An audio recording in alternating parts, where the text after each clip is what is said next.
Orang kalau ruhnya yang sehat Bapak Ibu sekalian, semuanya jadi kecil buat dia. Julaibib radhiyallahu anhu sahabat Nabi itu, saking kecilnya badannya itu sampai diangkat oleh Nabi SAW dengan satu telapak tangan karena kecilnya badannya.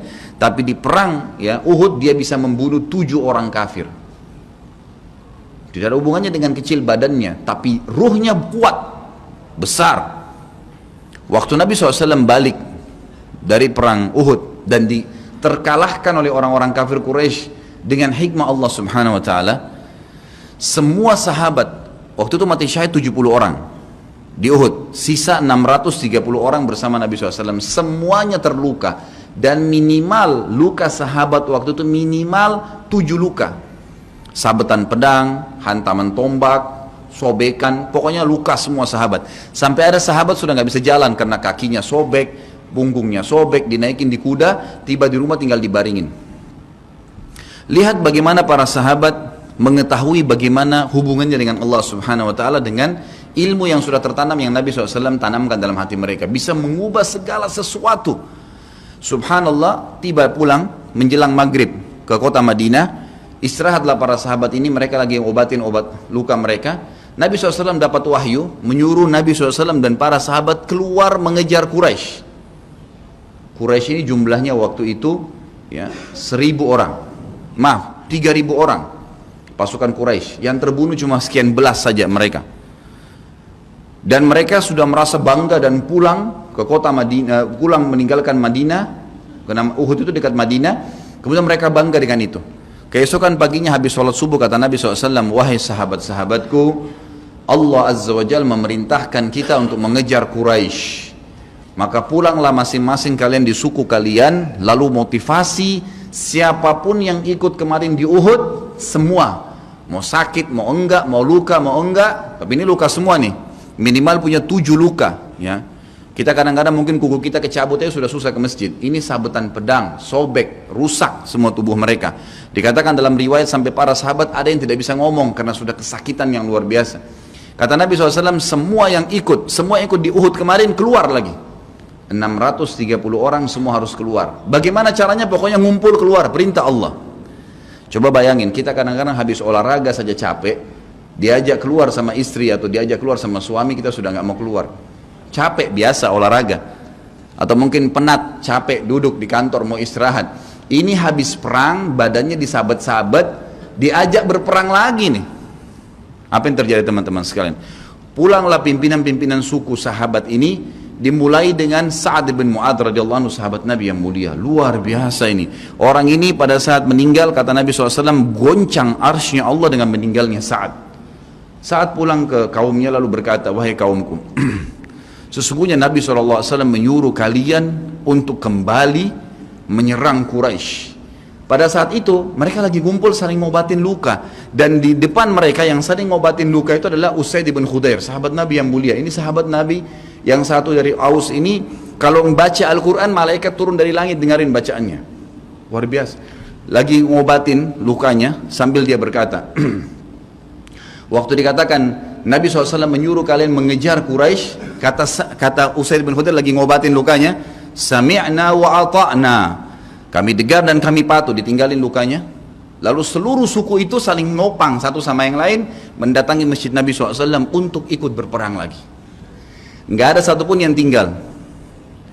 Ada yang luar biasa, saya terus terang nangis waktu dengar kisah itu, luar biasa. 2 orang anak muda Ansar, saya setiap kenang kisah ini selalu nangis, nggak bisa tahan karena luar biasa. Anak 2 orang ini belasan tahun umurnya, dan dua-duanya nggak bisa jalan Bapak Ibu sekalian, nggak bisa jalan, luar biasa. Sudah sobek kakinya, sobek punggungnya, bahkan dikatakan di bagian leher ada irisan, di bagian lehernya ada irisan, gitu kan. Kesakitan. Dua-dua ini diturunkan dari kuda, ditidurkan, adik kakak nih. Tapi saya tidak ingat, namanya tidak disebutkan dalam kisah, tapi ini kisah luar biasa. Dan kemarin kebetulan Imam Masjid Haram atau saya lagi umroh nyebutin kisah itu juga. Hampir satu masjid orang menangis mendengarkan kisahnya. Dia mengatakan, waktu sampai ke telinga adik kakak ini umurnya belasan tahun ya, di bawah 20 tahun. Kalau Nabi SAW memanggil seluruh yang hadir di Uhud untuk kembali berperang. Ini mereka nggak bisa jalan nih. Si kakak bilang sama adiknya, kita nggak bisa tinggal di sini nih. Rasulullah SAW sudah memanggil kita untuk menjawab panggilan Allah. Kata adiknya, bagaimana caranya kita merangkak? Bagaimana caranya kita ke sana? Nggak ada yang bisa nopang. Ini berdua lagi sakit. Mereka cuma tinggal sama ibunya. Lalu berkata si kakak, sekali saya seret kamu, sekali kamu seret saya. Mereka saling seret satu sama yang lain, Bapak Ibu sekalian, sampai di hadapan masjid Nabi SAW. Lihat bagaimana iman mereka kepada Allah Subhanahu Wa Taala, luar biasa. Dan ini tidak bisa kecuali kalau dipaksakan. Kalau tidak dipaksakan nggak bisa. Semoga Allah SWT jadikan kita orang yang selalu memaksakan diri untuk ibadah.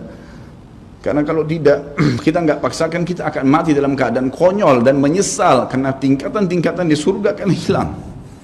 Percuma. Baik, saya bacakan pasal kedua.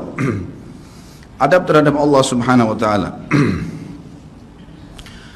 Seorang muslim hendaknya melihat segala sesuatu yang telah diberikan Allah kepadanya dengan tiada terhingga, yakni berupa kenikmatan yang tak terhitung. Terlindungnya dia pada saat menempel di dalam rahim ibunya, ketika berupa nutfah atau air mani, menentukan perjalanan hidupnya hingga hari bertemu dengan Rabbnya Allah Azza wa Jal. Hendaknya ia bersyukur kepada Allah atas nikmat itu dengan lisannya, yakni memuji dan menyanjung Allah secara semestinya. Juga bersyukur kepada Allah dengan anggota badan, dengan cara menggunakannya di dalam ketaatan kepada Allah Subhanahu Wa Taala. Karena mengingkari nikmat, tidak mengakui kelebihan yang diberikan Allah, mengingkarinya beserta kebaikannya, bukanlah termasuk adab kepada Allah. Sebagaimana Allah berfirman dalam surah An-Nahl ayat 53, A'udzubillahi minasyaitonirrajim. Wa ma bikum min ni'matin faminallah. Dan apa saja nikmat yang ada padamu, maka itu dari Allah datangnya. Dalam surah An-Nahl ayat 18 Allah berfirman, A'udzubillahi minasyaitonirrajim, wa in ta'uddu ni'matallahi la tuhsuha. Dan jika kalian menghitung-hitung nikmat Allah, maka kalian tidak akan mampu untuk menghitungnya. Begitu banyak nikmatnya Allah, Bapak Ibu sekalian. Kita berbuat maksiat, pelanggaran-pelanggaran, tapi Allah masih bisa memberikan kita oksigen gratis. Cahaya masih bisa ditangkap oleh mata kita. Telinga kita masih bisa menangkap suara sehingga mengetahui apa yang diinginkan oleh kita. Setelah bertahun-tahun berbuat dosa, dengan taubat kepada Allah, Allah bisa ampuni. Itu luar biasa. Nikmat Allah tidak bisa terhitung. Rugilah orang-orang yang tidak menyembah Allah Subhanahu Wa Taala. Dan kalau seandainya, kata Ibnu Taimiyah rahimahullah, orang-orang yang bermaksiat kepada Allah itu tahu bagaimana nikmatnya keimanan yang ada dalam hati kami ini, sehingga kami bisa menangis dan kami bisa merasakan dekatnya dengan Allah, bahkan merindukan surga dan selalu merasa diri jauh dari neraka, maka niscaya mereka akan membelah dada-dada kami dan mengambil keimanan itu, karena mereka tidak akan pernah merasakannya.